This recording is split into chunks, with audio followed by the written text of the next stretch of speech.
அமைச்சர்கள் வந்து ஊழல் வழக்கு இருக்குது, நிறைய பேர் வந்து முறைகேடுகள் சிக்கியிருக்கிறாங்க, நிலுவையில் இருக்குது. பாஜக வந்து அவர்கள் மீது வழக்கே தொடரவில்லை.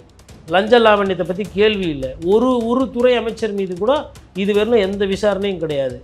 இதெல்லாம் விவாதம் வச்சு இதெல்லாம் பேசலான்னா அதெல்லாம் பேச தயாராக கிடையாது. டீலிமிட்டேஷன் ஆமாம், தோற்று போச்சு. வெற்றி சந்தோஷம். சொன்னதெல்லாம் என்னாச்சு? பெட்ரோல் விலை, டீசல் விலை குறைப்பண்ணீங்க, மாதம் கரண்ட் பில்லு குறைப்பண்ணீங்க, கேஸ் விலைக்கு மானியம் தரேன்னீங்க, அதெல்லாம் என்னாச்சு? இதுக்கும் வந்து பாஜக உள்ளே வந்து விடும். உதயநிதி ஐயாவோட பிரச்சாரம் போன வாட்டி டாப்பு. ஊரெல்லாம் போன இடம்லாம் போய் எடப்பாடி பழனிசாமி அவர்களை பற்றி, அதிமுக தலைவர்களை பற்றி கிண்டல் பண்ணார், நையாண்டி பண்ணார், பிரச்சாரம் பண்ணார், எடுபட்டுது. இன்னைக்கு எடுபடுதானா? இல்லை. ஒரே ஒரு ஃபோட்டோ காமிச்சு எல்லா இடத்துலையும் பேசி இன்னைக்கு அதே எய்ம்ஸுகளை தூக்கின்னு போக முடியாது. நீட்டு விஷயம் முட்டை காட்ட முடியாது. இன்னைக்கு நீங்கள் என்ன பண்ணீங்கன்ற கேள்வி வரும். 5 வருஷமா எல்லா இடத்துலையும் இந்த முட்டு கொடுக்குறவங்கள தான் அங்கே ஃபஸ்ட்டு பழகணும். திமுக முட்டு பார்த்தீங்கன்னா அப்படி இப்படி மண்டே வச்சு கொடுக்குறது. லாக்அப் 30 பேர் செத்து போயிருக்கிறான் லாக்அப் டெத்தில். எதனா பேசுகிறீங்களா?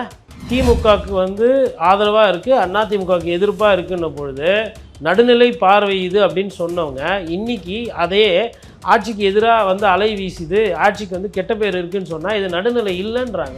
ஒவ்வொரு மாநிலத்துக்கும் வந்து ஒரு மாநிலத்தில் எம்பி நம்பர் கூடிருமோ, ஒன்றுத்துக்கு குறைஞ்சிருமோ, இல்லை எல்லாத்துக்கும் பரவலாக ஒரே மாதிரி போட்டாலும் தென் மாநிலங்களுக்கு நம்பர் கம்மியாக தானே கிடைக்கும். ஏன்னா ஆல்ரெடி கம்மி. அதில் 50 விழுக்காடு சின்னதாக இருக்கிறது ஒன்று, 50 விழுக்காடு குட்டி போட்டாலும் ஒன்றும் பெருசாகாது. பெருசாக எது அதிகமாக இருக்கோ அது 50 விழுக்காடு அதோடு சேரும்போது அது இன்னும் பெருசாகும், பூதாகரமாக ஆகும். தேர்தல் வாக்குறுதி சொல்கிறது தப்பு கிடையாது, சொல்லியிருக்கார், ரைட்டு. அதை ஃபஸ்ட்டு அவர் பிரபலப்படுத்துறதுக்கு என்ன பண்ணார்? ஒரு வாரத்துக்கு முன்னாடி இருக்கும்போது தேர்தல் வாக்குறுதியை வெளியிடுறீங்க, அதுவும் நட்சத்திர ஹோட்டலில் வெளியிடுறீங்க. என் கட்சி அலுவலகம் இல்லையா? எது 5 ஸ்டார் ஹோட்டல் தானே. படம் எதுவும் நடிக்கலை சார், இப்போ வெறும் பிரச்சாரம் தான். அதுவே 4 நாளைக்கு ஒரு வாட்டி தான் பண்ணுறாரு. அதுவும் 4 மணி நேரம் கூட கிடையாது, 2 மணி நேரம் 2.5 மணி நேரம். அதில் இந்த பாட்டு, இந்த பாட்டு இருக்குது பாருங்கள், உங்கள் விஜய் உயிர் என்ன வரவா, வைபு போட்டு போட்டு போட்டு பசங்க சந்தோஷம். 4ஆம் தேதி இருக்குது கச்சேரி. உங்க எல்லாருக்கும் அந்த பாட்டை தாண்டி இப்போ புதுசாக இன்னொரு பாட்டு போட்டுருக்காங்க. சரிங்க, கேட்கலாம். எந்த ஊர்? உங்கள் ஊருடாவா? எல்லாத்தையும் இழந்து வரானே அப்படின்னு சொல்லி. ஆமாம், பயங்கரமாக எழுந்துட்டாரு. தலைநகர் சென்னையிலே தூய்மை போராட்டம் வச்சு, மாற்றுத்திறனாளிகள் போராட்டம், செவிலியர்கள் போராட்டம், அரசு ஊழியர்கள் போராட்டம். இன்னுமே இவங்க கொடுத்த அந்த டேக்ஸ் 10% அந்த இது வந்து பார்த்தீங்கன்னா ஒத்துக்காதவங்க நிறைய பேர் இருக்காங்க. அப்போ இவங்களால எந்த கேட்டகரியில் சேர்க்கறதுன்னு ஒரு விஷயம். அவங்களாம் பிரச்சனை இருந்தது, பாஜக உள்ளே வந்துட்டு விடக்கூடாதுன்றதுனால அவங்களே எல்லாம் போராட்டத்தை வாபஸ் பண்ணி மனசு மாற்றிட்டாங்க. போன வாட்டி என்ன வந்தோ அதே ரிசல்ட் தான் இந்த வாட்டி வரப்போகுது. இப்படி நம்மளும் சொல்லிட்டு போயிட்டோன்னா வேலை முடியுது. ஏன் பொற்கொடி ஆம்ஸ்ட்ராங் என்ன இருக்குது? பொற்கொடி ஆம்ஸ்ட்ராங் 1000 கோடி வச்சுருக்குறாங்களா? சிம்பத்தி வேவ் ப்ளஸ்ஸு அந்த அந்த அப்ரோச், வீடு வீடாக நடந்து போகிறது, கையெடுத்து கும்பிட்றது, சால்வை போடுறது, போகிற இடத்துல அழுகுறாங்க ஒரு சிலர். அண்ணன் எனக்கு இதை பண்ணார், அந்த ஒரு அண்ணன் இதை பண்ணார். அந்த குழந்தை வந்து அப்பாவுக்கும் ஓட்டு போடுங்கன்னு கேட்குது. பார்க்கும்போது பார்க்காத கண்ணு கூட அங்கே களத்தில் பார்த்து கண் கலங்குறாங்க. இந்த வாட்டி கொளத்தூர் தொகுதியில் முதல்வர் போன வாட்டி வாங்கின ஓட்டை அவரால் இந்த வாட்டி வாங்க முடியாது. இப்போ இது முதல்வருக்கு ஓட்டு சரிகிறது அப்படின்னு நான் சொல்லிட்டேன்னா,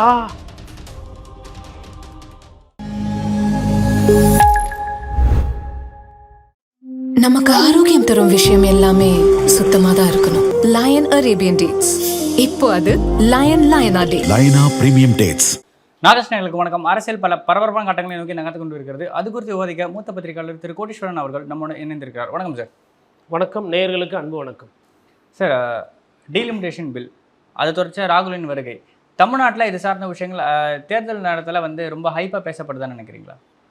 இல்லை, இது ஹைப்பு கிடையாது. ஒரு விஷயத்தை வந்து ராகுல் காந்தி வெற்றிகரமாக பண்ணியிருக்கிறாரு. கிட்டத்தட்ட ராகுல் காந்திக்கு அப்படின்றதை தாண்டி பாரதிய ஜனதா கட்சிக்கு எதிர்நிலையில் இருக்கிறவர்களோ இல்லை மாநில சுயாட்சி பேசக்கூடிய அந்த கட்சிகள், உதாரணத்துக்கு திராவிட முன்னேற்ற கழகம், திரிணாமுல் காங்கிரஸ், ஆம் ஆத்மி, அது போன்ற கட்சிகள் எல்லாமே இந்த லிஸ்ட்டில் வந்துட்டு எந்தெந்த கட்சிகள்லாம் சேர முடியுமோ எல்லா கட்சிகளும் சேரலாம். அந்தந்த மாநிலத்துக்கு உண்டான அந்த தனித்தன்மை, அந்தந்த கட்சிக்கினுடைய முக்கியத்துவம், மாநிலத்தில் எம்பிக்கள் எண்ணிக்கை குறையக்கூடாது அப்படின்னு யாரெல்லாம் நினைக்கிறாங்களோ அவங்க எல்லாருமே இந்த பில் வெற்றி பெற்றதுக்கு சந்தோஷப்படலாம், செலிப்ரேட் பண்ணலாம்.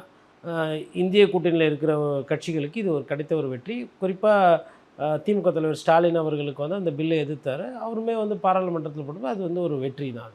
Okay sir. அதனால் இதை அதிகமாக பேசுகிறது குறைச்சி அப்படி கிடையாது. தமிழ்நாடு சம்மந்தப்பட்ட ஒரு பிரச்சனை, அதை பேசியிருக்காங்க, அது மக்கள் சார்ந்த பிரச்சனை. நாளை பின்ன தமிழகத்தோட அரசியல் வந்து எப்படி இருக்கணும், என்ன இருக்குன்னா, அது நாடாளுமன்ற உறுப்பினர்கள் டெல்லியில் இருக்கணும். அந்த விஷயத்தில் வந்து அதை வரவேற்று பேசுவதோ, ராகுல் காந்திக்கு முதல்வர் ஸ்டாலின் அவர்களுக்கு இது கிடைத்த வெற்றினா, ஆமாம் கிடைத்த வெற்றி தான். ஆனால் இந்த பக்கம் வந்து என்டி அலைன்ஸ் வந்து எப்படி போர்ட்ரேட் பண்ணுறாங்கன்னா வந்து மகளிருக்கு எதிராக வந்து இந்த என்டி கூட்டணி வந்து செயல்படுது, மகளிர்கள் ஒரு ரிசர்வேஷன் கிடைக்க விட மாட்டாங்க அப்படின்ற மாதிரி விஷயங்கள் வந்து பேசுகிறாங்க.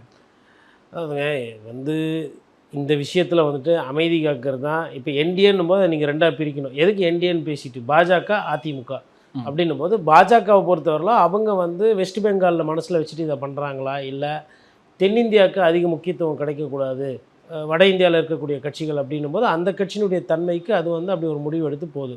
ஆனால் அதிமுக அதில் போய் டிஃபெண்ட் பண்ண வேண்டிய அவசியமே கிடையாது. அதிமுக பொறுத்தவரையிலும் பெண்களுக்கு என்றைக்குமே வந்து ஒதுக்கீடு உள் ஒதுக்கீடுன்றது எப்படி வேணால் கொடுக்கலாம். இதுக்கு வந்து ஒரு மசோதா போட்டு ஒரு பில்லு எடுத்துகிட்டு வந்து தான் கொடுக்கணும்னு இல்லை. 33% நீங்களே வந்து அந்தந்த கட்சிக்கு உண்மையிலே அக்கறை இருக்குமேனால் சட்ட மசோதா இல்லாமலே கொடுக்கலாம். கொடுக்குற சீட்டை வந்து நீங்கள் தான் கொடுக்குறீங்க, இதுக்கு ஒரு சட்டம் போட்டு தான் கொடுக்கணும்னு எதனா இருக்கா? ஏன் அப்போ இவ்வளோ நாள் பண்ணலை? இப்போ இந்த விஷயத்தில் வந்து பாஜகவை வந்து தூக்கி பிடிக்க வேண்டிய அவசியம் எந்த கட்சிக்குமே இல்லை. இப்போ இதில் வந்து என்டிஏ கூட்டணியில் யார் யாரெல்லாம் இருக்கா? அதிமுக இருக்குது, பாட்டாளி மக்கள் கட்சி இருக்குது, அம்மா மக்கள் முன்னேற்ற கழகம் இருக்குது. இவங்க யாருமே வந்து பிஜேபியோட இதில் வந்து நிலைப்பாடில் ஒத்து போகணும்னு அவசியமே கிடையாது. தேர்தலுக்கு உண்டான கூட்டணி இந்த தேர்தல் கூட்டணி.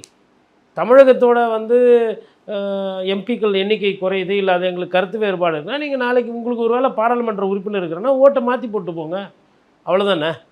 ஒரு பில்லு டிஃபீட் பண்ணும், அவ்வளோதானே. இதுக்கு வந்து இந்த கட்சி தான் இருக்கணும்னு இல்லை. யாரெல்லாம் எம்பியாக இருக்கிறீங்களோ பிடிக்கலையோ அவங்களாம் எதிரில் இருக்கிறவங்களாம் எதிர்த்து ஓட்டு போட்டு தோக்கடிச்சிட்டு போக வேண்டியதான். ஃபஸ்ட்டு பேசி பார்க்கணும். ஒரு பில்லில் ஒத்து வரல அப்படின்னா எதிர்த்து ஓட்டு போடணும், அவ்வளோதான். அதுதான் அரசியல் ரீதியாக இது எப்படி எதிர்கொள்ளணுமோ அப்படி எதிர்கொள்ளணும். கூட்டணியில் இருக்கணும் அதனால் வந்து இதுக்கெல்லாம் ஒத்து போகணும் அப்படின்றதெல்லாம் அவசியமே கிடையாது. இந்த விஷயத்தில் வந்து ஒவ்வொரு கட்சிக்கும் ஒவ்வொரு கொள்கை இருக்கும். பாரதிய ஜனதா கட்சியோட கொள்கை இந்த மாதிரி டீலிமிட்டேஷன் பில்லை கொண்டு வரணும். அவங்க அதுக்கு பதிலாக என்ன சொல்கிறாங்கன்னா, விமென் பில்லை நாங்கள் எடுத்துகிட்டு வரோம். அதுதான் ராகுல் காந்தியே பதில் சொல்லியிருக்காரு. என்ன சொல்கிறாரு, நீங்கள் வந்து விமெனுக்கு தனியாக எடுத்து வர மாதிரினா நாங்கள் அதை வந்து பார்க்குறோம், அதுக்கு வந்து எங்களுக்கு எதிர்ப்பு இல்லைன்றாங்க. கண்டிப்பாக அந்த மசோதா வந்து யாரும் எதிர்க்கிற மாதிரி எனக்கு தெரியல. இல்லை, ஃபஸ்ட்டு வந்தப்போ வரவேற்று தான் எல்லாருமே பேசியிருந்தாங்க. அப்புறம் அதில் என்ன பிரச்சனை? நீங்கள் ரெண்டுத்தையும் சேர்க்கறது தான் இங்கே பிரச்சனை. பெண்களுக்கு எதிரானவர்கள் இங்கே யாரும் கிடையாது. பெண்களுக்கு பெண் உறுப்பினர்கள் 33 விழுக்காடு வந்து உள்ஒதுக்கீடு கொடுக்கணும், இல்லை அது வந்து ரிசர்வேஷனில் கொண்டு வரணும், ஒதுக்கீடு அவங்களுக்கு கொடுத்துடணும் அப்படின்றதுல பிரச்சனையே கிடையாது. நீங்கள் வந்து டீலிமிட்டேஷன் எக்ஸசைஸ், அதாவது ஒவ்வொரு மாநிலத்துக்கும் வந்து ஒரு மாநிலத்தில் எம்பி நம்பர் கூடிருமோ, ஒன்றுத்துக்கு குறைஞ்சிருமோ, இல்லை எல்லாத்துக்கும் பரவலாக ஒரே மாதிரி போட்டாலும் தென் மாநிலங்களுக்கு நம்பர் கம்மியாக தானே கிடைக்கும். ஏன்னா ஆல்ரெடி கம்மி. அதில் 50 விழுக்காடு சின்னதாக இருக்கிறது ஒன்று, 50 விழுக்காடு குட்டி போட்டாலும் ஒன்றும் பெருசாகாது. பெருசாக எது அதிகமாக இருக்கோ அது 50 விழுக்காடு அதோடு சேரும்போது அது இன்னும் பெருசாகும், பூதாகரமாக ஆகும். அதுதான் இங்கே பிரச்சனை. அதை தாண்டி இங்கே வேறு எதுவும் பிரச்சனை இல்லை. இன்னொன்று, இந்த டீலிமிட்டேஷன் ஒரு பிரச்சனையும் இருக்குது, அதனால் வந்து இது வந்து மிகப்பெரிய வெற்றி, அதனால் இது திமுகவுக்கு மிகப்பெரிய சாதகம் அப்படின்ற மாதிரிலாம் பேசிகிட்டு இருக்கிறாங்க. அதை நான் அப்படி புரிஞ்சிக்கல. அதாவதுங்க நிறைய இஷ்யூ இருக்குது. இப்போ டீலிமிட்டேஷன் வாக்காளர் அந்த வரையறை பண்ணி கொண்டு வர்றதுன்றது அது ஒரு விஷயம். அதுக்கப்புறம் வந்து உங்களுக்கு அடிப்படையில் இப்போ நீட் தேர்வு ஒரு பிரச்சனை, கட்சித்தீவு ஒரு பிரச்சனை, இலங்கை தமிழ் அகதிகள் அது ஒரு பிரச்சனை, வேலைவாய்ப்பு ஒரு பிரச்சனை, பெட்ரோல் டீசல் தட்டுப்பாடு, விலைவாசி அது ஒரு பிரச்சனை. அது மாதிரி ஒவ்வொன்றும் இருக்குது. சுங்கவரி ஒரு பிரச்சனை. மக்களுக்கு 1-2 பிரச்சனை கிடையாது, நிறைய பிரச்சனை இருக்குது. கேஸ் தட்டுப்பாடு இருக்குது. வாழ்வாதார சம்மந்தப்பட்ட விஷயங்களே நிறைய இருக்குது. அப்போ இது வந்து என்னென்னா, தமிழ்நாட்டுக்கு வந்து அந்த எண்ணிக்கை குறை ஆகும் அப்படின்றது பெரிய பிரச்சனை, இல்லை மாற்றுக்கிறது கிடையாது. இப்போ இந்த ஒரு விஷயத்தை வச்சே வந்து எல்லாமே சரியாக இருக்குது அப்படின்றது வந்து கிடையாது. இன்னொன்று நடக்கிறது வந்து சட்டமன்ற தேர்தல். இப்போது நம்ம இந்த மாதிரி விவாதம் பண்ணுற மாதிரி எல்லாரும் வந்து இந்த டீலிமிட்டேஷன்லாம் போட்டு யோசிச்சுட்டு இருக்கோம். இலங்கை தமிழ் பிரச்சனை, ஈழம் பிரச்சனை, போர் நடந்துக்கிட்டு இருக்கும் பொழுது அந்த போரோட தன்மை, அந்த உக்கிரம் கோபமாக இருந்ததுன்னா திமுகவும் காங்கிரஸும் தமிழ்நாட்டில் காணாமல் போயிருக்கும். தமிழ் சொந்தங்கள், தமிழ் இப்போ அண்ணன் சீமான் பேசுவதை போலவோ, இல்லை ஐயா வைகோ பேசியதை போலவோ, இல்லை அன்னைக்கு வந்து அண்ணன் திருமாவளவன் பேசின பேச்செல்லாம் நீங்கள் எடுத்து பாருங்கள். தமிழ்நாட்டில் திமுகன்ற ஒரு கட்சியும் காங்கிரஸ்ன்ற ஒரு கட்சியும் ஜெயிச்சே இருக்க முடியாது. அப்போ ஒரு சில விஷயம் இங்கே எடுபடும், ஒரு சில விஷயம் எடுபடாது. அப்போ கோயிலுக்கு போகிறாங்க, அதனால் அவங்க வந்து போயிட்டு பிஜேபிக்கு தான் ஓட்டு போடுவாங்க அப்படி கிடையாது. கோயிலுக்கும் போடுவாங்க, திமுகவுக்கும் ஓட்டு போடுவாங்க, அதிமுகவுக்கும் ஓட்டு போடுவாங்க. அங்கே தான் அந்த திராவிட சித்தாந்தம் என்பது மாறுபடுகிறது. வர்றது வந்து சட்டமன்ற தேர்தல், திமுகவுக்கு வந்து இது ஒரு வாய்ப்பு. இதை காட்டிவிட்டு இதை பிரச்சாரம். இப்போ நீங்கள் வந்து அமைச்சர்கள் வந்து ஊழல் வழக்கு இருக்குது, நிறைய பேர் வந்து முறைகேடுகள் சிக்கியிருக்கிறாங்க, நிலுவையில் இருக்குது. பாஜக வந்து அவர்கள் மீது வழக்கே தொடரவில்லை. லஞ்ச லாவண்யத்தை பற்றி கேள்வி இல்லை. ஒரு துறை அமைச்சர் மீது கூட இதுவரையிலும் எந்த விசாரணையும் கிடையாது. இதெல்லாம் விவாதம் வச்சு இதெல்லாம் பேசலான்னா அதெல்லாம் பேச தயாராக கிடையாது. டீலிமிட்டேஷன் ஆமாம், தோற்று போச்சு, வெற்றி சந்தோஷம். அப்போது ஒரு ஒரு ஒரு ஒரு நார்மலாக நியூட்ரலாக பார்க்கணும் அப்படின்னா அந்த பார்வையில் பார்க்கும்போது இது தோற்றது வரவேற்பத்தக்கது. இதற்கு முழு வெற்றிக்கு காரணம் வந்து ராகுல் காந்தியும் ஐயா திரு மு.க. ஸ்டாலின் அவர்களும். இப்போ எடப்பாடி பழனிசாமி அவர்கள் போன்றவர்களும் என்னன்னா நிலைப்பாடில் மாற்றி எடுத்துக்கலாம், தப்பு கிடையாது. இப்போ பிஜேபினா எல்லாமே உங்களுக்கு நல்லதாக பண்ண போகுது அந்த கட்சி. ஒரு சில நேரத்தில் ஒரு சில அது அவரே சொல்லியிருக்கிறாரு, கொள்கை வேறு கூட்டணி வேறு. இது கூட்டணிக்கு தேர்தலுக்கான கூட்டணி, அதனால் தேர்தலுக்கான கூட்டணி அதை அப்படி தான் பார்க்கணும். நம்ம தவிர்த்து இது பில்லுக்கு இதாகிடுச்சு மொத்தமாக அப்படியே. இப்போ அடிப்படையில் இங்கே வந்து வேலைவாய்ப்பு பிரச்சனை, பெண்களுக்கு பாலியல் சீண்டல், கஞ்சா போதை இருக்குது, நீட் தேர்வு ரத்து பிரச்சனை இருக்குது, சொத்து வரி, தண்ணி வரி, பால் வரி எல்லாத்தையும் ஏற்றி விட்டு லஞ்ச லாவணியெல்லாம் இருக்குது. இதெல்லாம் எதுவுமே பிரச்சனை கிடையாது அப்படின்னு சொல்லிட்டு பேசுகிறாங்க இல்லைங்களா? அதை தான் என்னால் புரிஞ்சிக்க முடியல. இல்லை மக்கள் பிரச்சனை பேசுனா அதுவும் மக்கள் பிரச்சனை தான், இதெல்லாமும் தான் மக்கள் பிரச்சனை. இப்போ கொள்ளையடித்தவங்களே கொள்ளையடிச்சிக்கிட்டு இருப்பாங்க, மழை காணாமல் போகணும், குடி தண்ணி மாசு ஆகும், அதுக்கு பதில் இருக்காது, குவாரி நடத்துவாங்க, போர் போடுவாங்க, செல்வாக்கெலாம் இருக்கிற அமைச்சர்களை அவர்களுக்கு வேண்டப்பட்டவர்களுக்கு திரும்ப திரும்ப சீட்டு வாங்கி நிற்பாங்க. குடும்ப அரசியல், இதெல்லாம் அரசியல் பிரச்சனையே கிடையாதா? தமிழ்நாட்டில் இது ஒண்டி தான் பிரச்சனையா? பாரதிய ஜனதா கட்சிக்கு எவ்வளோ வளர்ச்சி இருக்குமோ அவ்வளோதான் வளர்ச்சி இருக்க முடியும். அதை தாண்டி பாரதிய ஜனதா கட்சி எதிர்த்து நாங்கள் வந்து தமிழ்நாட்டில் இங்கே எதிர்க்கிறதுக்கு என்ன இருக்குது? அந்த கட்சி 4 எம்எல்ஏ எதிர்த்தா இவ்வளோ பெரிய பாலிடிக்ஸ் நீங்கள் பண்ண போறீங்க ஒரு கேள்வி. அப்படி தான் அவங்க ஃபிக்ஸ் பண்ணுறாங்க. அந்த 4 எம்எல்ஏ சரி, இப்போ இந்த வாட்டி நீங்கள் என்ன சொல்லுவீங்க மக்கள்கிட்ட?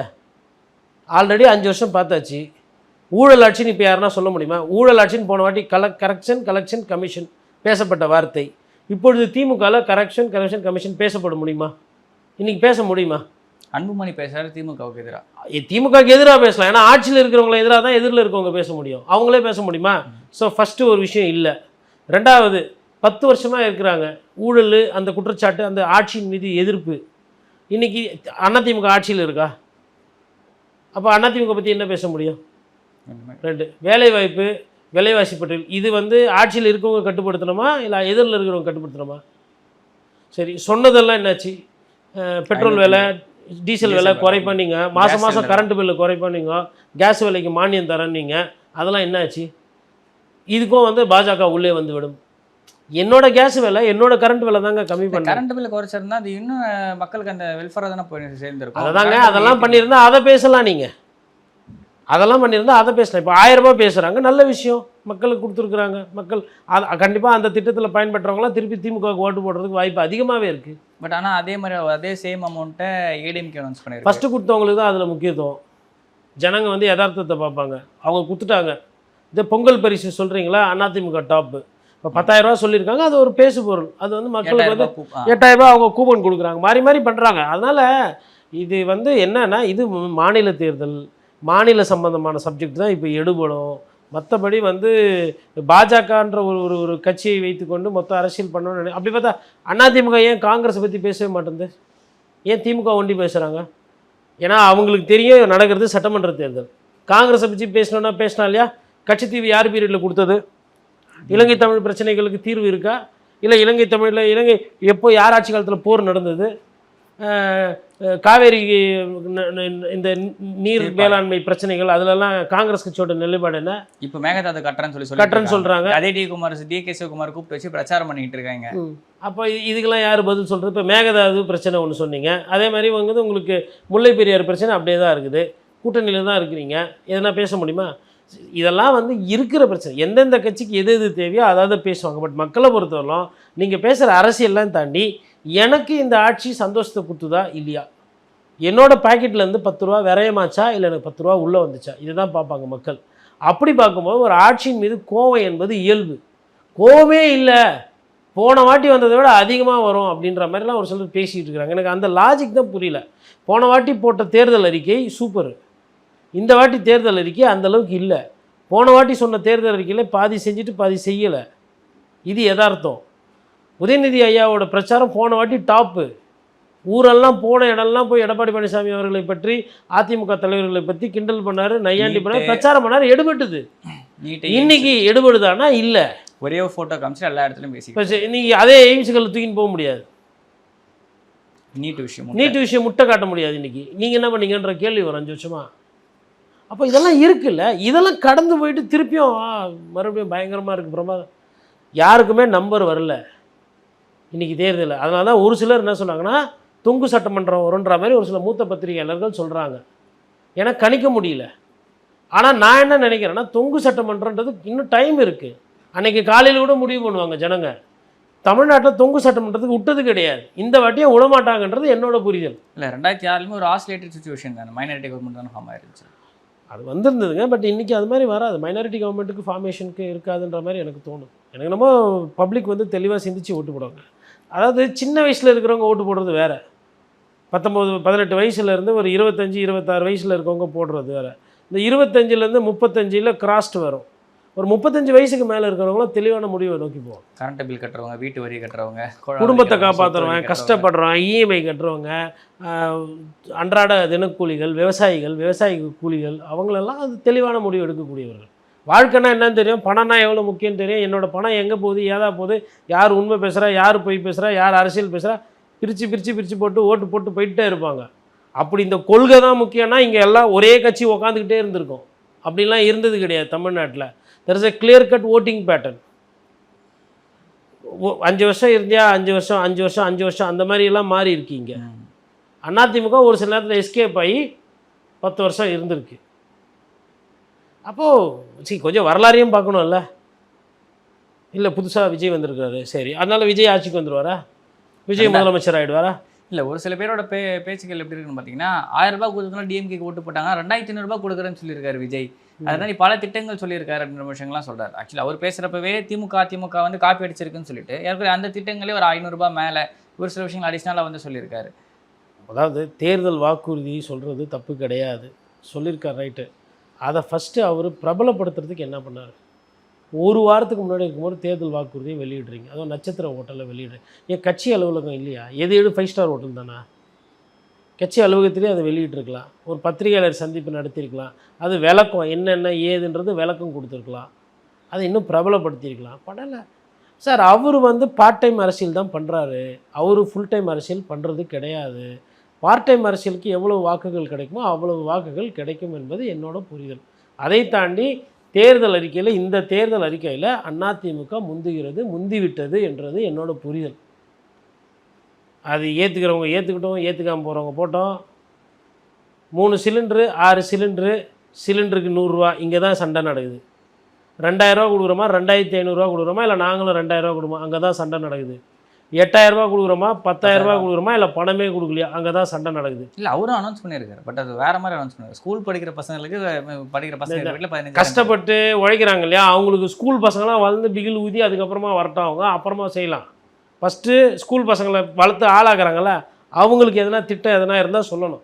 இவர் ஆனவனா தாய் மாமனா அதை பண்ணுறேன் இதை பண்ணுறேன், பிரச்சாரத்துக்கு கூட போக மாட்டேன்றாருங்க. வெளியில் சொன்னால் வெக்கக்கேடு.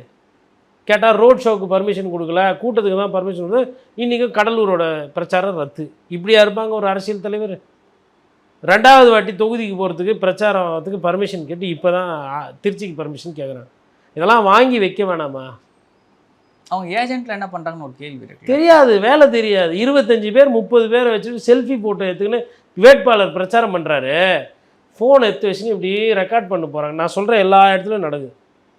வேட்பாளர் போகும்போது வேட்பாளர் கும்பிட்டுன்னு வர்றாரு இல்லையா, அதை 4 பேர் தாவா கேட்குறாரு. ஃபோனில் ரெக்கார்ட் பண்ண போகிறாங்க. இப்போ ஃபோனில் ரெக்கார்ட் பண்ணி டிக்டாக்ல போட்டு என்ன பண்ண போகிறீங்க? சிந்தனை இருக்குதா? எங்கெங்கேயோ இருக்கிறவங்க பார்ப்பாங்க. இன்டர்நெட்டில் போட்டால் ஓட்டு போடுறவங்க அங்கே ரோட்டில் இருக்கிறாங்க, டீ கடையில் நிற்கிறாங்க, வீட்டுக்குள்ளே இருக்கிறாங்க, பால்கனியில் இருக்கிறாங்க. இந்த வீடியோ எடுத்து ரெக்கார்ட் பண்ணுற நேரம் அவங்கள பார்த்து கையெழுத்து கும்பிட்டு, அக்கா மறந்துடாதக்கா, அம்மா மறந்துடாதம்மா, பாவம்மா விஜய் அண்ணாவை நம்பி வந்துருக்காரு. அது கூட பிரச்சாரம். தலைவனுக்கு தெரிஞ்சாங்கன்னா தொண்டனுக்கு தெரியறதுக்கு எப்படி பிரச்சாரம் பண்ணனே தெரியலையே. வேட்பாளர் போகிறாங்க, 4 பேர் பைக்கில் திருப்பி உட்காந்து போட்டோ எடுத்துன்னு போகிறாங்க, செல்ஃபி புள்ள பூரா. நீ அந்த நேரம் ஃபோட்டோ எடுத்து அதை ஃபேஸ்புக்கில் இன்ஸ்டாவில் போட்டு, ப்ரோ பார்த்தியா எப்படி போட்டுக்கிறேன், அப்புறம் இன்னொருத்தர் தனக்கு பிடிச்ச பெண் யாருன்னா இருந்தால் அந்த பெண் தோழிக்கிட்ட நண்பிக்கிட்ட பார்த்தியா எப்படி இது பார்த்தியா, இதுவா அரசியல்? வீடு வீடாக போய் கரண்ட் பில் இவ்வளோ ஏறி இருக்கு, தண்ணி விலை இவ்வளோ ஏறி இருக்கு. ஏடிஎம்கே அதை பண்ணிருச்சு, ஏடிஎம்கே பிஜேபி அதை பண்ணிருந்தாங்க. ஏடிஎம்கே பிஜேபி அது பண்ணலனா தப்பு, அசிங்கம். அதை கூட பண்ணலனா அதுவே லேட்டாக பண்ணுறாங்க, அது வேறு விஷயம். அதுதான் அரசியல். நான் என்ன கேட்குறேன்னா, விஜய் அவர்கள் இதை பண்ணணும்ல, சொல்லி கொடுக்கணும்ல. எப்படி பிரச்சாரம் பண்ணன்னு தெரியலையே. போகிற இடம் பூரா ஆனவனா ஃபோன் எடுத்துக்கிறது. ஒரு வீடியோகிராஃபர் வச்சுக்கோங்க, இல்லை ஒரு 2 பேர் வச்சுக்கோங்க ஃபோட்டோ எடுக்கிறதுக்கு, வீடியோ எடுத்துக்கிறதுக்கு. வரவங்க எல்லாமா ஃபோட்டோ எடுத்துன்னு இருப்பீங்க, ஆனால் ஒன்றா செல்ஃபோன் எடுத்துக்கிறீங்க. என்ன ஐட்டம் அது? மக்களை பார்த்து பேச தெரியாதா, ஓட்டு கேட்க தெரியாதா, கும்பிட தெரியாதா, பேம்ப்ளெட் கொடுக்குது, பேம்ப்ளெட்டே கொடுக்குறது இல்லைங்க எங்கேயுமே. நீங்கள் சொல்கிறீங்க பிஜேபி கொடுக்குறாங்க, அதிமுக, அது பல வருஷமாக செய்கிறாங்க அவங்க. அதில் எனக்கு ஒன்றும் ஆச்சரியம் கிடையாது. அதை செய்யலைன்னா தான் தப்பு. டிஎம்கே அதிலெல்லாம் பட்டையை கிளப்புவாங்க. இவங்க மாற்றுன்னு வரவங்க ஒரு ஒழுங்காக ஒரு விஷயத்த பண்ணணும் இல்லையா, பண்ண தெரியலையே. ஆனால் ஆட்சியை பிடிச்சிருவோம் நமக்கு இல்லை தான். நான் ஜெயிச்சு சிஎம்மா வந்ததுக்கப்புறமா மாதத்துக்கு ஒரு நாள் வந்து இது பார்க்குறேன், ஐ மீன் தொகுதிக்கு வந்து ஒரு நாள் வந்து பார்க்குறேன், எல்லோரும் வந்து என்ன பார்க்க முடியும் எம்எல்ஏ ஆஃபீஸ்ட்டு அப்படின்ட்டு காலைல வந்து சொன்னார் இல்லையா. இதை 100% நான் அப்படியே நம்பிட்டேன். மற்றவங்கள பற்றி எனக்கு தெரியாது, நான் நம்பிட்டேன். ஏன்னா எனக்கு கொஞ்சம் என்ன சொல்கிறது, சிந்திக்கிற தன்மை கூட. நான் சிந்திச்சு பார்த்தேன். சிந்திச்சு பார்க்கும்போது இவர் கண்டிப்பாக மாதம் மாதம் வருவார் அப்படின்னு அவர் சொன்னார்ல உத்தரவாதம், அதை நான் நம்பிட்டேன் பத்திரிக்காரனா. சரி, காலில் வந்து ஓட்டு கேட்டு அரசியல் பண்ணுறவங்கள பார்த்துருக்கோம். கால் ஷீட்டு கொடுத்து என்ன இன்னைக்கு வந்து பார்க்கலாம் அப்படின்னு சொல்கிற அரசியல்வாதி புதுசாக பார்க்குறது தமிழ்நாடு. அவர் தன்மை மாறாமல் இருக்கார், அவர் அப்படியே இருக்கிறார், அவர் நடிகராகவே இருக்கிறார்.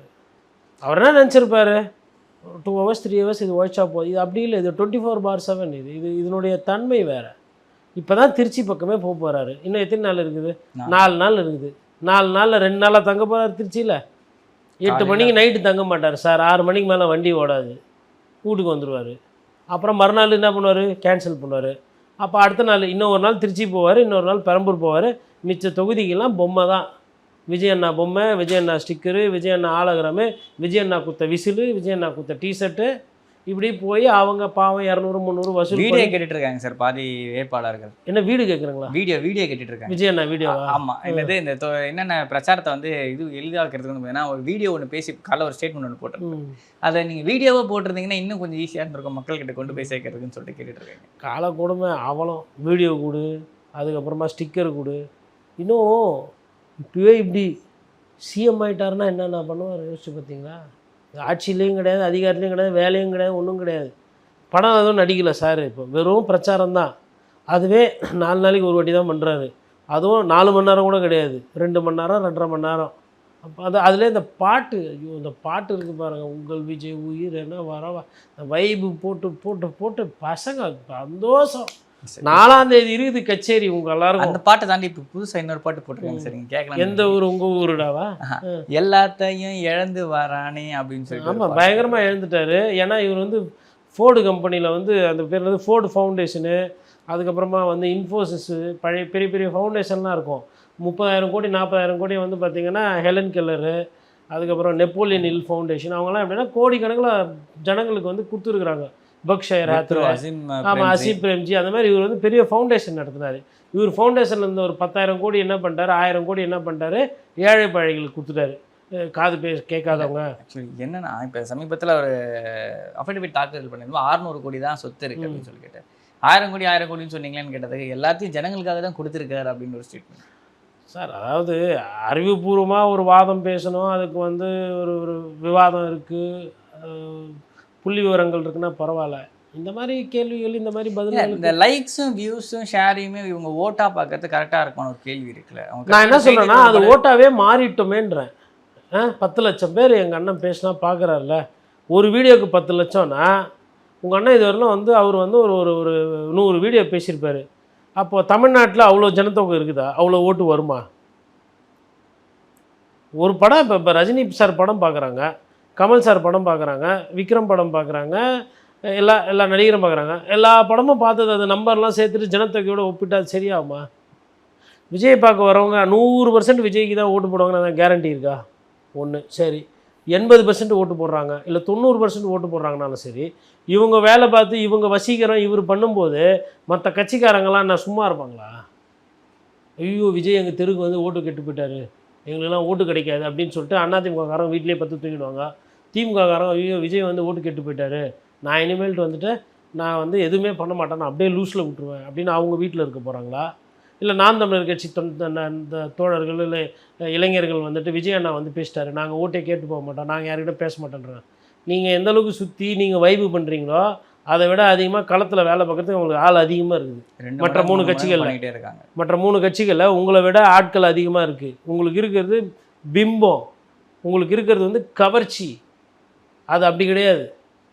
நிறைய விஷயம் பண்ணுவாங்க, நல்லது கெட்டது மோசமானது எல்லாம் பண்ணுவாங்க, உங்களுக்கு எல்லாம் தெரியும். உங்களுக்கு தான் எதுவும் தெரியாது. அது மறைக்கிறதுக்கு எவ்வளோ வேலை பண்ணுறீங்க. 20%, 30%, 40%. பத்திரிகையில் ஒரு சிலது போடுறாங்க 40-45%. நான் 2 கேள்வி தான் கேட்குறேன். எனக்கு யார் ஆட்சிக்கு வராங்க, யார் ஆட்சிக்கு போகிறாங்க அதை தாண்டி அது நம்ம பிரச்சனை இல்லை, மக்கள் பார்க்க போகிறாங்க அந்தந்த சம்மந்தப்பட்ட கட்சிக்கு. இந்த பன்முனை போட்டியில் விஜய் இவ்வளோ ஓட்டு பிரிக்கிறதுனால அதிமுக ஒன்றுமே இல்லாமல் போயிடும்ன்றாங்க. சரிங்க, எப்படி எதனா ஆதாரம் இருந்தால் காட்டினா தெரியாது. ஆனால் இவ்வளோ பிரச்சனை இருக்குது. இதுக்கு நடுவில் வந்து 180 சீட்ஸ் டிஎம்கே வந்துடுவாங்க. சரி, எந்தெந்த சீட்டு வருவாங்க கேட்டால் நிற்கிறதே 160 சில்லற சீட்டு தானே, எப்படி 150? இல்லை காங்கிரஸோடு சேர்ந்து.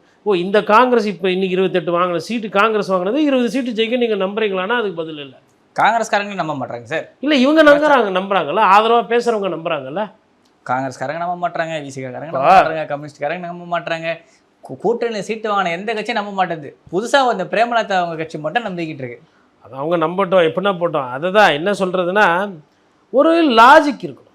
ஒரு விஷயம் சொல்கிறோன்னா லாஜிக். இப்போது நம்ம அதை தான் கேட்குறோம்.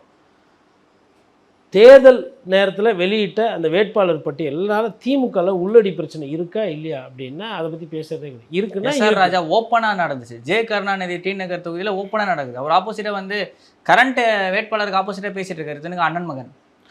அப்போ இதெல்லாம் இருக்குது. இதெல்லாம் இருக்கும்பொழுதும் திருப்பியும் மறுபடியும் போன வாட்டி மாதிரியே ஜெயிப்போம் அப்படின்னா இப்போ என்ன ஆயிடுச்சு? போன வாட்டி ஜெயிக்கிற மாதிரி என்ன வந்து அப்படி ஒரு அருமையாக நடந்துச்சு. அப்போ பிரச்சனையே இல்லையா? இந்த 5 வருஷம் ஆட்சியில் எந்த பிரச்சனையுமே கிடையாது, எல்லாமே சிறப்பாக தான் இருக்குது. ஆன்டி இன்கம்பன்சின்னு ஒரு ஃபேக்டர் இருக்குது, அது எந்த அளவுக்கு வேலை செய்ய போகுதுன்னு பார்க்குறோம். மேபி ஆட்சி திமுகவே வருது, 120 சீட்டு வரும், 125 சீட்டு வரும்னா கூட அந்த வாதத்தை வந்து நம்ம ஓகே, அவங்க ஒரு லாஜிக் இருக்குது சொல்கிறாங்க, ரைட்டு. எதிர்ப்பே இல்லை, எல்லாமே நல்லா இருக்குன்றாங்க. எனக்கு அதுதான் ஆச்சரியமாக இருக்குது. போன வாட்டி ஆட்சிக்கு வந்து எனக்கு அதிமுக கூட தோக்கலாம், எந்த கட்சி வேணால் தோக்கலாம். ஓகே, அதிமுக தோத்த கட்சி தான், திருப்பி கூட இன்னொரு வாட்டி தோற்று போட்டோம், பிரச்சனை கிடையாது. அதுக்கு ஒரு லாஜிக் பேசுகிறோம் இல்லையா? நானும் அந்த லாஜிக் பேசுகிறேன், ஒத்துக்கிறோம். ஆமாம் இருக்குன்ட்டு சசிகலா ஒரு சிலர் வாதத்துக்கு கூட சொல்கிறது கிடையாது. அது எங்கே தடுக்குதுன்னு ஒரு கேள்வி இருக்குல்ல. எங்கே தடுக்குதுன்னு தெரியல. பத்திரிகை தர்மம் நிறைய நேரத்தில் வந்துட்டு காற்றுல போகுது. ஏன் அப்படின்னா தேமுதிக வந்ததில் போன வாட்டி திமுகவுக்கு வந்து ஆதரவாக இருக்குது, அதிமுகவுக்கு எதிர்ப்பாக இருக்குன்ன பொழுது நடுநிலை பார்வை இது அப்படின்னு சொன்னவங்க இன்றைக்கி அதே ஆட்சிக்கு எதிராக வந்து அலை வீசுது, ஆட்சிக்கு வந்து கெட்ட பேர் இருக்குதுன்னு சொன்னால் இது நடுநிலை இல்லைன்றாங்க. இங்கே நடுநிலை தவறுறது யார்? என்னோடய வாதம் அதுதான். அன்றைக்கும் ஆட்சின்னு ஒன்று இருந்தால் கவுன்சிலர்னு ஒருத்தர் இருக்கான், மந்திரின்னு ஒருத்தர் இருக்கிறாரு, மந்திரி மச்சான்னு ஒரு கேரக்டர் இருக்குது, வேண்டப்பட்டவங்க இருக்கிறாங்க, கான்ட்ராக்ட் இருக்கிறாங்க, காவல்துறை அத்துமீறல் இருக்குது, லாக்அப் டெத் இருக்குது, கஞ்சா இருக்குது, போதை இருக்குது. போன வாட்டியே இருந்தது, இப்போவும் இருக்கு. ஆணவ படுகொலைகள் இல்லை, போன வாட்டியே இருந்தது, இந்த வாட்டியே இருந்தது. போன வாட்டி இருந்தப்போ எதிர்ப்பு இருந்தது, இந்த வாட்டி இதுவெல்லாம் இருக்குன்னா இல்லை இப்போ இனிப்பாக இருக்குதுன்றாங்க. எனக்குமே புரியல. இன்னும் அந்த பரந்தூர் பிரச்சனை சால்வ் அவுட் ஆகலை. மேல் பாதி பிரச்சனை பரந்தூரில் பிரச்சனை கிடையாது, அதனால் அமோக வெற்றி. மேல் பாதியில் பிரச்சனை கிடையாது, அதனால அமோக வெற்றி. எங்கெங்கெல்லாம் வேங்க வயலில் எதுவுமே பிரச்சனை கிடையாது, அமோக வெற்றி. நாங்குநேரி எதுவுமே பிரச்சனை இல்லை, அமோக வெற்றி. கவின் வந்து ஒரு குழந்தை தானே இறந்து போனால், எவ்வளோ பேர் இறந்து போகிறாங்க, அதுதான் அமோக வெற்றி. அதுக்கப்புறம் தூய்மை பணியாளர்கள், உங்களுக்கு தான் சாப்பாடு போட்டாச்சு, உங்களுக்குலாம் எதுக்கு சம்பளம் கொடுக்கணும், அது அமோக வெற்றி. சாம்சங் தொழிலாளி பிரச்சனை எதுவுமே பிரச்சனை இல்லை, அமோக வெற்றி. நான் என்ன கேட்குறேன்னா, எதுக்கு இன்னொரு தேர்தல் வைக்கிறீங்க? 2021 எப்படி இருந்ததோ அப்படியே கண்டினியூ பண்ண வேண்டியது. போய் தேர்தல் ஆணையத்துக்கிட்ட சொல்லி இல்லைங்க ஆட்சி சூப்பராக சிறப்பாக இருக்குது, எதுவுமே பிரச்சனையே கிடையாது, நீங்கள் வேணால் வந்து தமிழ்நாட்டில் இருக்கிற ஊடகக்காரங்களெல்லாம் வந்து கொஞ்சம் கேட்டு பாருங்கள், அவங்க எவ்வளோ சொல்கிறாங்க பாருங்கள், எவ்வளோ பாயிண்ட் கொடுக்குறாங்க பேசுங்க. ஒரு லெவல் பிளேயிங் ஃபீல்டுன்னு ஆங்கிலத்தில். ஊடகத்தோட வேலை என்னென்னா ஆட்சிக்கு எதிராக என்ன தப்பு நடக்குதோ அதை பேசணும், அவ்வளோதான் வேலை. நீங்கள் போய் தனி மனித தாக்குதல் பண்ணுங்கள், உள்ளே போய் பேசணும் கூட கிடையாது. எதுவுமே பிரச்சனையே இல்லைன்றாங்க தர்க்கம் பண்ணுற வரவங்கெல்லாம், எதுவுமே கிடையாது. தலைநகர் சென்னையிலே தூய்மை நல போராட்டம் நடந்துச்சு, மாற்றுத்திறனாளிகள் போராட்டம், செவிலியர்கள் போராட்டம், அரசு ஊழியர்கள் போராட்டம். இன்னுமே இவங்க கொடுத்த அந்த டேப்ஸ் 10% அந்த இது வந்து பார்த்தீங்கன்னா ஒத்துக்காதவங்க நிறைய பேர் இருக்காங்க. அப்போ இவங்களால எந்த கேட்டகரியில் சேர்க்கறதுன்னு ஒரு விஷயம். அவங்களாம் பிரச்சனை இருந்தது, பாஜக உள்ளே வந்துட்டு விடக்கூடாதுன்றதுனால அவங்களே எல்லாம் போராட்டத்தை வாபஸ் பண்ணி மனசு மாற்றிக்கிட்டாங்க. போன வாட்டி என்ன வந்து அதே ரிசல்ட் தான் இந்த வாட்டி வரப்போகுது. இப்படி நம்மளும் சொல்லிட்டு போயிட்டோன்னா வேலை முடியுது. எதுக்கு பாஜக ஒரு சைடு நேர்முக கூட்டணி வச்சுருக்கு அதிமுகவோட. எனக்கு நான் சமீபமாக இதை ரொம்ப நாளாக பதிவு பண்ணிகிட்ருக்கேன். அவங்க என்னமோ ஏதோ மறைமுக கூட்டணி ஒன்று திமுகவோட வச்சுருக்கிறாங்களோன்னு எனக்கு சந்தேகம் இருக்குது. ஏன்னா எந்த எஃப்ஐஆர் எந்த ஊழல் எதையுமே விசாரிக்கவும் இல்லை, நடவடிக்கையும் எடுக்கலை. மேபி தேர்தலுக்கு பிறகு மேபி காங்கிரஸை நீங்கள் கைட்டி விடுங்க. எதனா எம்ஆர் விஜயபாஸ்கருக்கு பிடி வாரண்ட் வந்திருக்கு 2 நாளைக்கு முன்னாடி. என்ன சொல்லனா எம்ஆர் விஜயபாஸ்கர்லாம் எதுக்கு பிடி வாரண்ட் தூக்கி உள்ளே போடுங்கன்றேன். அப்போ பண்ணது தானே, பழசு தானே, தூக்கி போடுங்க. எதனா நடவடிக்கை எடுங்க, யார் மேலாம் எடுங்க. சரி திமுக மேலே எடுக்க மனசு இல்லையா, அட்லீஸ்ட் அதிமுக முன்னாள் அமைச்சர்னா 2 பேரும் போடுங்க. அப்படியாச்சும் பாஜக வந்து எதனா பண்ணுதான்னு பார்ப்போம். யார் மேலேயும் எதுவும் பண்ணுறது கிடையாது. இப்போ பிடி வாரண்ட் எதுக்கு அதை வச்சுக்கிட்டு அவன் எடுத்து போகிறாங்க. இதுதானே நடக்குதுங்க. சரி இது இப்படி இருக்குன்னு பார்த்தா அதுக்கு மேலே உங்கள் விஜய் அவர் என்னென்னா ஒரு விஷயம், ஒரு இது மாதிரி நிறைய பேர் பேசுகிறாங்க, இவ்வளோ பேர் பேசுகிறாங்க. அதில் என்ன நியாயம் இருக்குது, என்ன தர்மம் இருக்குன்னாச்சும் பார்க்கலாம்ல. சொந்த கட்சிக்காரங்களுக்கு கொஞ்சம் முக்கியத்துவம் கொடுங்க. இன்னும் 3 நாள் தான் இருக்குது, முக்கியத்துவம் கொடுங்க. இப்போ கூட ஒன்றும் பிரச்சனை இல்லை. இன்றைக்கி 8 மணி நேரம் உழைச்சா கூட தான் அவங்களாம் வீடியோ தான் கேட்குறாங்க. கட்சியில் ஊருக்கு வர்றதை போய் கேட்காம வீடியோ கேட்குறாங்க. ஒரு பக்கத்தில் இருக்கவங்களெல்லாம் புறப்பட்டு வர சொல்லிட்டு இல்லை இது பண்ணுறதுக்கான அமௌண்ட் இல்லை. ஆல்ரெடி நீங்கள் வந்து கட்ட சொன்னீங்களே, கட்டுத்தொகை மாதிரி கட்ட சொன்னீங்க கட்சி ஆஃபீஸில் தேர்தலுக்காக, அதை கட்டினதையாவது நீங்கள் திருப்பி கொடுங்க, நாங்கள் பூத் ஏஜென்ட்டுக்கு ஏதாவது கொடுத்து செலவு பண்ணுறோம், பூத்துக்கான இதுவாது பண்ணுறோம் அப்படின்னு சொல்லி கேட்டு. இல்லை அது ரொம்ப கம்மியான காசு தானே அவங்க வாங்கினாங்க, நிறைய காசு வாங்கலே. விஜய் அவர்கள் வந்து பெரிய 25,000 கமல் அவர்கள் கட்சியில் தான் அதிகமாக வாங்கினாங்கன்னு நினைக்கிறேன். திருப்பி தரமாட்டேன் அப்படி அது அவர் தரமாட்டார். எதுக்கு, நாங்கள் டார்ச் லைட் வச்சோம், பேட்டரியெல்லாம் செலவாகி போச்சு, கட்சிக்கு போயிடுச்சு, காணாமல் போயிடுச்சு. அது ஓகே. இன்னொன்று இந்த சீட்டு கொடுக்கலன்னா அந்த காசெல்லாம் திருப்பி கொடுத்துடணும். அது எந்த கட்சியாக இருக்கும். அந்த ரொம்ப நாளாக இந்த வேலை திமுகலையும் அதிமுகலையும் அதிகமாக நடந்துக்கிட்டு இருக்குது. அதுவும் எந்த கட்சி ஆட்சியில் இருக்கோ அங்கே பார்த்தீங்கன்னா ஒரு தொகுதியில் ஒருத்தர் சீட்டு வாங்குறாங்க. நான் என்ன கேட்குறேன்னா, அவங்களுக்கு சீட்டு கிடைக்கும்ட்டு தான் அதை கட்டுறாங்க.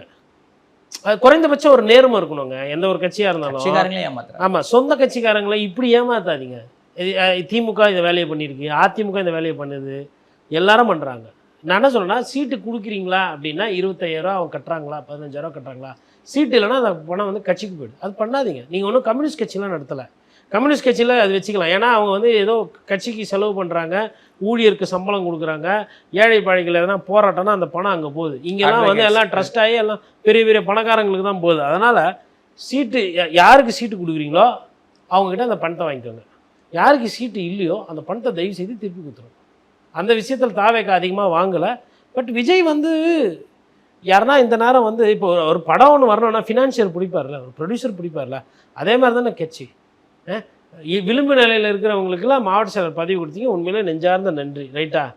அவங்களோட வசதி என்ன, அவங்களோட வாழ்வாதாரம் என்ன, அவங்களால தேர்தலில் வந்து பெரிய பெரிய முதலைகளை எதிர்த்து போட்டி போட முடியுமா அப்படின்றத ஒரு தலைவராக இல்லை அந்த கட்சியினுடைய ஒரு முக்கியஸ்தராக அவருக்கு அது ஈடுபாடு இருக்கணுமா இருக்கக்கூடாதா?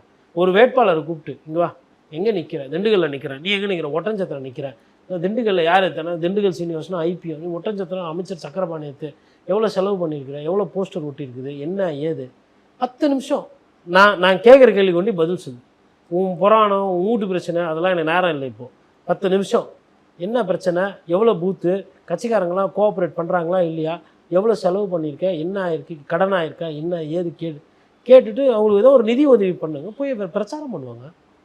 ஒவ்வொரு தொகுதியாக என்ன ஒரு வேட்பாளருக்கு 10 நிமிஷம் 15 நிமிஷம், சரி தொகுதியாக தான் போகல, கூப்பிட்டாச்சு பேசி ஒரு விஷயம் கேட்டு அவங்களுக்கு உதவி செய்யலாம்ல.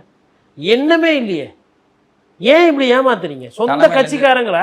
மற்ற கட்சியிலலாம் இப்படியா நடக்கு? மற்ற கட்சியில் எனக்கு நல்லா தெரியும், பேசுகிறாங்க, மாவட்ட செயலாளர்கிட்ட சொல்கிறாங்க, வேட்பாளர் கரெக்டாக இந்த தெரு போனாங்களா, கும்பிடு போட்டாங்களா, சந்தோஷப்படுத்துறானா, வாக்காளருக்கு காசு கொடுக்க போகிறானா இல்லையா, அவன் பிளான் என்ன, அவன் சாதியோட ஓட்டு எவ்வளோ, எதிர் சாதி எவ்வளோ, திமுக எங்கே ஏறுது, அதிமுக எங்கே ஏறுது, என்ன ஏது பொழுதுக்கும் பண்ணின்னு இருக்கிறாங்க. கூட்டணி கட்சி நிர்வாகியோட வீட்டுக்கு போய் சால்வை போடு, எத்தனை சால்வை போட்டால், எவ்வளோ வணக்கம் வாங்கினேன், எது ப்ளஸில் இருக்குது, எந்த தெரு மைனஸ் இருக்குது, எந்த வார்டு ப்ளஸ் எந்த வார்டு மைனஸ், எல்லா வேலையும் பண்ணுறாங்க. எதுவுமே பண்ணாமல் வெறும் பாட்டு போட்டுன்னு வந்துட்டு உங்களையும் ஏமாற்றிக்கிட்டு உங்கள் தொண்டர்களையும் ஏமாற்றிட்டு யாருக்கு என்ன? அதாவதுங்க அவர் ஒரு வாக்கு சதவீதம் வாங்க போகிறாரு. நான் அதில் மாற்று கருத்தே கிடையாது. கணிசமான வாக்குகளே நகரங்களில் வாங்குறாரு, உண்மைதான். இது கட்சி இவருக்கு கிடைக்குதுல்ல, இது கூட இந்த விஷயம்லாம் செஞ்சால் எவ்வளோ ஓட்டு கிடைக்கும்? தெரிலன்னு ஒத்துக்கோங்களேன். ஏன் நடிக்கிறீங்க? ஏன் நடித்து ஏமாத்துறீங்க? ஏன் முட்டு கொடுக்குறீங்க? எல்லா இடத்துலையும் இந்த முட்டு கொடுக்குறவங்கள தான் அங்கே ஃபஸ்ட்டு பழகணும். ஒரு டைம் அதேமாதிரி திமுக முட்டு பார்த்தீங்கன்னா அப்படி இப்படி மண்டே வச்சு கொடுக்குறது. லாக்அப் டே 30 பேர் செத்து போயிருக்கிறான் லாக்அப் டெத்தில். எதனா பேசுகிறீங்களா? சட்டம் ஒழுங்கு அன்னைக்கு தூத்துக்குடி கள்ளக்குறிச்சிக்கெல்லாம் அவ்வளோ பேசுனாங்க. கள்ளக்குறிச்சி பேசவே இல்லை. 60 பேர் கிட்ட மாறணும். 60 பேர்கிட்ட செத்து போயிருக்கிறாங்க. எதனா பேசுனீங்களா? குரங்கணி நடந்து போய் ஃபயரில் செத்தாங்க, பேசினாங்க, பேச பொருளாச்சு. சட்டமன்றத்தில் விவாதம் நடந்தது. திண்டுக்கல் சீனிவாசன்லாம் என்ன சொல்கிறதே தெரியல. அவரே அடிக்கடி மறந்துடுவார், மாற்றி கீத்தி பேசிடுவார். சமீபத்தில் பேசினார் சார் கள்ளக்குறிச்சி சம்மந்தப்போ. நான் ஒரு வாட்டி அந்த பக்கம் போயிருந்தேன். மலையில் அங்கங்கே அடுப்பு போட்டுருந்தாங்க. என்னன்னு கேட்டால் சாராயம்னு சொன்னாங்க அப்படின்னு சொல்லிட்டு கள்ளக்குறிச்சி சாப்பா அந்த விஷயத்தை பேசியிருந்தார். அதனால இப்போது ஒரு ஒரு காமன் லெவலில் எடுக்கணும். எடு வந்து கொள்கையோடு போய் நின்றுக்கிறது. கொள்கை ஃபாலோ பண்ணுறாங்கன்னு ஒரு கேள்வி இருக்குல்ல. இப்போ இவங்க எல்லாத்துலேயுமே கொள்கை சார்ந்த விஷயங்கள், சமூக நீதி சார்ந்த விஷயங்கள் தான் பேசிகிட்டே இருக்காங்க. வேங்க வெயில் பிரச்சனை நடக்குது. நாங்குநேரிலே தொடர்ச்சியாக வந்து சாதி ஆணவ படுகொலைகள், ஜாதிய ரீதியான கொலைகள் நடக்குது, சாதி ரீதியான கலவரங்கள் நடக்குது. சமீபத்தில் 2-3 பேர் வெட்டியிருந்தாங்க. அந்த விஷயம் நடந்துச்சு. எதுவுமே நடக்கலன்ட்டு அங்கே திருநெல்வேலியில் ஜாதி பிரச்சனையே கிடையாது, இந்த மாதிரி சம்பவமே நடக்கலான்னு சொல்லிட்டு அப்பா அவர்கள் பேசுகிறாரு. தெரில, ஐயா நல்லா பேசுவார், நல்லா தர்க்கம் பண்ணுவார், நல்ல மனிதர். ஏன் அப்படி பேசுகிறாரு எனக்கு தெரியல. பட் அவருக்கு வெற்றி வாய்ப்பு நல்லா இருக்குன்ற மாதிரி தான் அங்கேருந்து களத்தில் நல்லா நிற்கிறாங்க. அப்புறம் எதுக்கு பேசணும்? அமைதியாக போய் ஜனங்களை பார்த்து கையெழுத்து கும்பிட்டாவே போதும். தாமரை இருக்குது, அப்புறம் எதுக்கு எதை மறைக்கணும்? சொல்லிட்டு போயிடலாம்.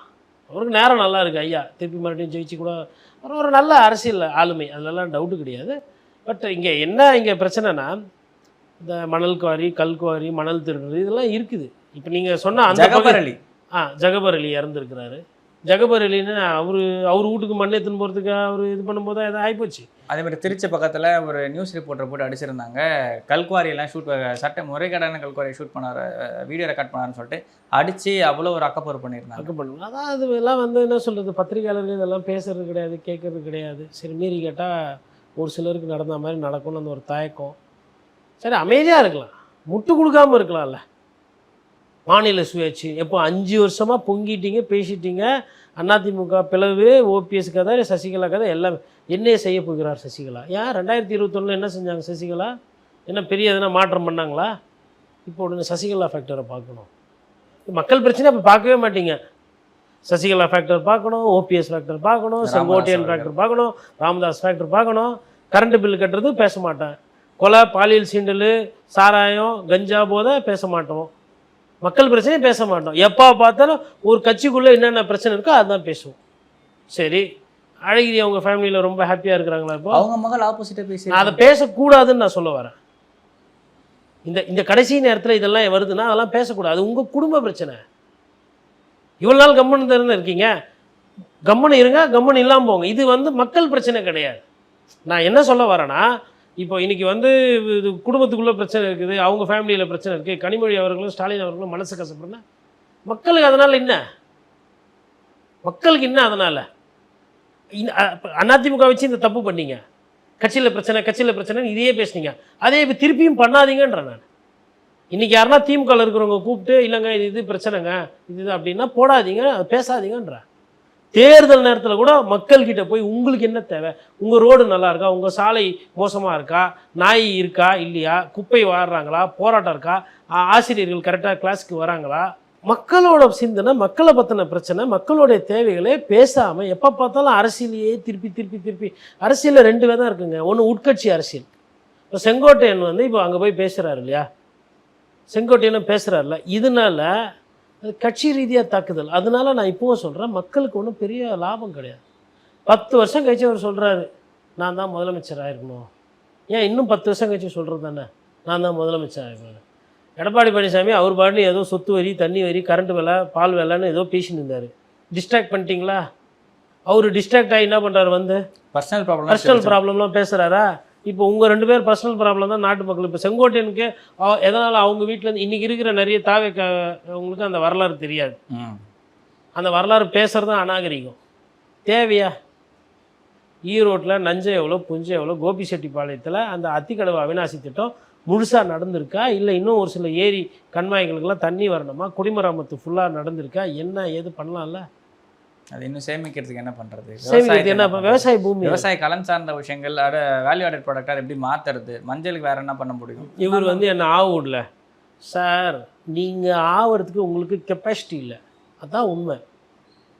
ஒருத்தரோட வளர்ச்சியோ, ஒருத்தர் ஒரு இடத்த போய் உக்காரணும், ஒருத்தர் ஒன்று ஆகுறாருன்னா அதை நீங்கள் எல்லாம் தடுக்கிறதுக்கு முயற்சி பண்ணாலும் அவர் ஒரு முயற்சி பண்ணி தான் அந்த இடத்துல போய் உட்கார்றாரு. இந்த 2ஆம் நம்பர் 3ஆம் நம்பருங்கள்லாம் சும்மாவே இருக்காது. எப்பயுமே நோய் நோய் நோய் இந்த நண்டு காலை பிடிச்சி வலிக்கிற மாதிரி பண்ணிகிட்டே இருப்பாங்க. இப்போது ஒரு உதாரணத்துக்கு முதல்வர் ஸ்டாலின் இன்றைக்கி முதல்வராக இருக்கார். கட்சிக்குள்ளேயும் சரி, அவங்க வீட்டுக்குள்ளேயுமே சரி, அவருக்கு சேலஞ்ச் இருந்தது. அதெல்லாம் மீறி அவர் ஆயிட்டார். அப்புறம் திருப்பி வனவாசத்தில் இருந்தார், எங்களை கண்டுக்கலை, கொள்ளலை. அந்த போட்டியில், உள்ளே நடந்த போட்டியில் அவர் வெற்றி பெற்று விட்டார். அதை அக்செப்ட் பண்ணிட்டு போயிடணும். அன்னாரிவாளத்துக்குள்ளே யாருப்பா ஆளு அப்படின்னும் போது முதல்வர் ஸ்டாலின் கட்சி கலைஞருக்கு பிறகு இவர் தான்ட்டு வந்துட்டார். அக்செப்ட் பண்ணிட்டு போயிட்டார். அதுக்கான ஃபீல்டு ஒர்க்கும் பண்ணியிருக்காரு. நம்ம உழைச்சிருக்கிறாரு, அதுக்காக கஷ்டப்பட்டு. அதே மாதிரி எடப்பாடி பழனிசாமி உழைச்சிருக்காரு, கஷ்டப்பட்டுருக்கிறார். இந்த 4 வருஷமா எல்லா விஷயங்களும் பார்த்துருக்காரு. அப்போ அதை பேச மாட்டேன்றீங்க, ஆனால் இதை பேசுறீங்க. அப்போ இப்போ இப்போ ஒரு காலத்தில் சசிகலாவை விட அழகிரி அவர்கள் பேசுபொருள், அழகிரி அவர்கள் அரசியல்வாதி கோர். சசிகலா பேக்ரவுண்டில் இருந்தவங்க, இவர் மெயினாக நின்று அரசியல் பண்ணவர். இப்போ இன்னைக்கு அழகிரியோட ஆதரவெல்லாம் எதிர்ப்பில் இருக்கிறாங்க. மதுரை தேனி மொத்தமாக திமுக காலி. மன்னன் போயிருக்காரு. இப்போ இதை வச்சு இப்படி விவாதம் பண்ணால் நல்லா இருக்குமா? ஏற்புடையதாக இருக்குமா? ஃபீல்ட் அவுட் பொலிட்டிஷியன்ஸ் அவங்க எதுக்கு? இதனால மக்களுக்கு என்ன? மதுரையில் இப்போ என்ன பிரச்சனை? இல்லை தென் மாவட்டம் என்ன பிரச்சனை? சொத்து வரியில் 200 கோடி திருடிட்டாங்க. மக்களோட பணத்தை திருடியாச்சு. அரெஸ்ட் பண்ணி வச்சிருக்காங்க, பண்ணியிருக்கிறாங்க. மேயரோட கணவரே அரெஸ்ட். சத்தமே இல்லை. மதுரையில் முந்துகிறதா திமுக, மதுரையில் முந்துகிறதா அதிமுக. எப்பா என்னப்பா ஆச்சு இதுன்னா? அது இல்லை, அவ்வளோ ஆன்டி இன்ஃப்ளூயன்ஸ் இருந்தப்போ 10 தொகுதியில் பாஜக கூட இருந்தப்போமே 10ல் பாதி அதிமுக ஜெயிச்சு. இல்லை, பாஜக கூட இருந்தால் அதை விட கம்மியாக போயிடும். எப்போ போன வாட்டி 75 இல்லைங்க, இந்த வாட்டி அதை விட கம்மியாக போயிடும். போன வாட்டி 75 வந்துச்சு. பெருசாக தான் பேசுகிறாங்க நிறைய பேர் நண்பர்கள், நம்மளையும் பேச சொல்கிறாங்க. இல்லை, அது ஒரு தர்க்க ரீதியாக பார்த்தோட ஒரு தவறான விஷயம், நம்ம ஏற்றுக்கவே இல்லையோ அப்படின்ற ஒரு விஷயம். இந்த கட்சினா ஜெயிக்கட்டும், இந்த கட்சினா தோக்கட்டும், அது நம்ம வேலை கிடையாது. மக்களுக்கு அங்கே பிரச்சனை இருக்கா இல்லையா அதை கோடிட்டு அதை வச்சு தான் பார்க்கணும். ஒரு தேர்தல் எல்லாரும் சந்தோஷமாக இருக்கிறாங்க, எல்லாம் சூப்பராக இருக்கிறாங்கன்றது நான் போகல. இன்னொன்று, தாவேக்கா முந்துகிறது, தாவேக்கா போயிடுச்சு, மேலே போயிடுச்சு. 2வது இடம் வந்துடும். ஏடிஎம்கேக்கு ஃபீல்ட் அவுட் ஆகிடும், 2வது வந்துடும் தான் பேசுகிறாங்க. எப்படின்னா அதிமுக தான் த்ரெட்டு. இதை பற்றி பேசினா நமக்கு சிக்கல். அதனால் தாவேக்காவை தூக்கி விட்டா. வில்லிவாக்கம் தொகுதியை பற்றி பேசுகிறப்போ எல்லாருமே சொல்கிற விஷயம் என்னன்னு பார்த்தீங்கன்னா, ஒன்று ஆதவர்ஜுனா இல்லைனா கார்த்திக். அந்த இடத்துல எஸ்ஆர் விஜயகுமார்னு ஒருத்தர். இல்லை, அது கரெக்டு. இல்லை, எனக்கு அந்த விஷயத்தை எஸ்ஆர் விஜயகுமார் அவர்கள் சரியாக பிரச்சாரம் பண்ணலைன்ற அந்த கலை யதார்த்தம் தான் எனக்கு வருது. இது அதாவதுங்க, நம்ம எல்லாமே அந்த கட்சியிலேருந்து பார்க்கக்கூடாது, இல்லை அந்த கட்சிக்காரங்க மாதிரி திங்க் பண்ணக்கூடாது. அந்த இடத்த பொறுத்தவரை பெரம்பூரும் வில்லிவாக்கமும் தாவேக்கா ஸ்ட்ராங்காக இருக்கிறது உண்மை. அதே ஆர்கே நகர்லேயே தாவேக்கா ஸ்ட்ராங்காக அக்கௌண்ட்டை ஓப்பன் பண்ணது உண்மை. ஆனால் இன்றைக்கி அந்த இடத்துல அதிமுக மாவட்ட செயலர் ராஜேஷ் ஏறி இருக்காங்க பர்செப்ஷனில், அது உண்மை. தொகுதி ஆரம்பித்தப்போ சேகர்பாபு பெரிய கம்ஃபர்டபுளாக இருந்தது உண்மை. ஆனால் இன்றைக்கி ராயபுரம் இறங்கி தேர்தல் பிரச்சாரம் பண்ண அங்கே ஒரு இழுபறி இருக்குது. இப்போது ஆதவர்ஜனா ஏன்னா தெருவாக போகிறாப்புல, செலவு பண்ணுறாப்புல எல்லாம் இருக்குன்றதுனால அந்த பேசுகிறோம். எஸ்ஆர் விஜயகுமாரும் அதுக்கேற்ற மாதிரி அவரும் நல்லா ஆரவாரமாக பண்ணார்னா பொற்கொடி ஆம்ஸ்ட்ராங்க்கு சொல்கிறாங்களா யாருன்னா? ஏன் அவன் யதார்த்தத்தனவோ அதை பார்த்துட்டு போனோம் பத்திரிகையாளர்கள். ஏன் பொற்கொடி ஆம்ஸ்ட்ராங்க்கு என்ன இருக்குது? பொற்கொடி ஆம்ஸ்ட்ராங்னா 1000 கோடி வச்சுருக்குறாங்களா?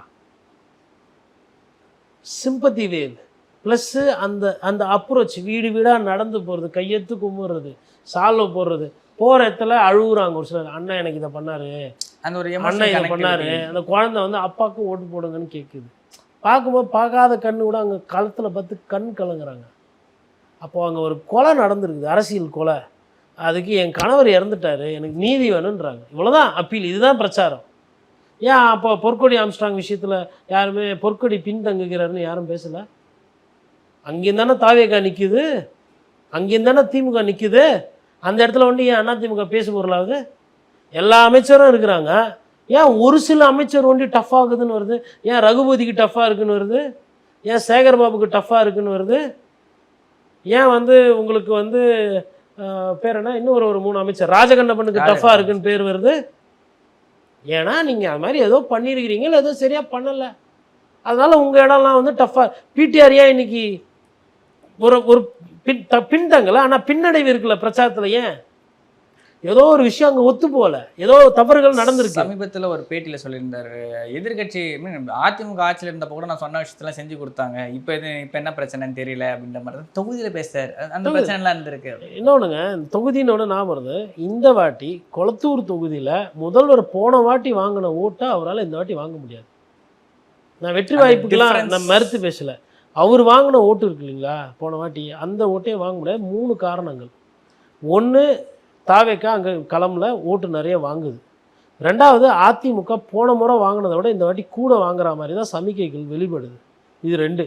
3வது, எஸ்ஐஆரில் ஓட்டு விகிதாச்சாரம், அந்த ஓட்டு நம்பர்ஸ் குறைஞ்சிருக்கு. இது ப்ராக்டிக்கலாக. இப்போ இது முதல்வருக்கு ஓட்டு சரிகிறது அப்படின்னு நான் சொல்லிட்டேன்னா, எதுக்கு சொல்கிறேன், என்ன நடக்குதுன்றது நம்ம பார்க்குறோம். போன வாட்டி அவர் வாங்கின மார்ஜினில் அவரால் ஜெயிக்க முடியாது. ஏன்னா அதிமுக சந்தான கிருஷ்ணனும் தாவேக்கால விஎஸ் பாபும் ஓட்டை பிரிக்கிறாங்க, அவங்களும் ஓட்டு வாங்குறாங்க, அவங்களும் அவங்கவுங்க கட்சிக்கு ஓட்டை வந்து வாங்குறதுக்கு முயற்சி பண்ணுறாங்க. நீங்கள் இன்றைக்கி ஆட்சியில் இருக்கீங்க, ஆட்சிக்கு எதிரான ஒரு மனநிலை மக்கள்கிட்ட இருக்க தான் செய்யுது. அதற்கு என்ன வாக்குகள் கிடைக்குமோ அந்த வாக்குகளை அவங்க பெற போகிறாங்க. நீங்கள் எதிர்கட்சியில் இருக்கும்போது கிடைக்கக்கூடிய அந்த சந்தோஷம், எதிர்த்து பேசுகிற அந்த ஃப்ரீடம்மு, ஒருத்தரை குறை சொல்கிற அந்த விஷயம், அந்த ஆயுதம் இன்றைக்கி உங்ககிட்ட இல்லை. ஆன்டி இன்கம்பன்சின்றது உங்களுக்கு எதிராக இருக்குது. ப்ரோ இன்கம்பன்சி வரணும்னா அதுக்கு வந்து மிக சிறப்பான ஆட்சி கொடுக்கணும், மிக மிக சிறப்பான ஆட்சி. அப்படி தமிழகத்தில் மிக சிறப்பான ஆட்சின்னு சொல்லப்பட்ட ஆட்சியிலே தோற்று போயிருக்கு. இவ்வளோ நேரம் உங்களோட பொண்ணான நேரத்தை எங்களோட பகிர்ந்து. தேங்க்யூ. நன்றி.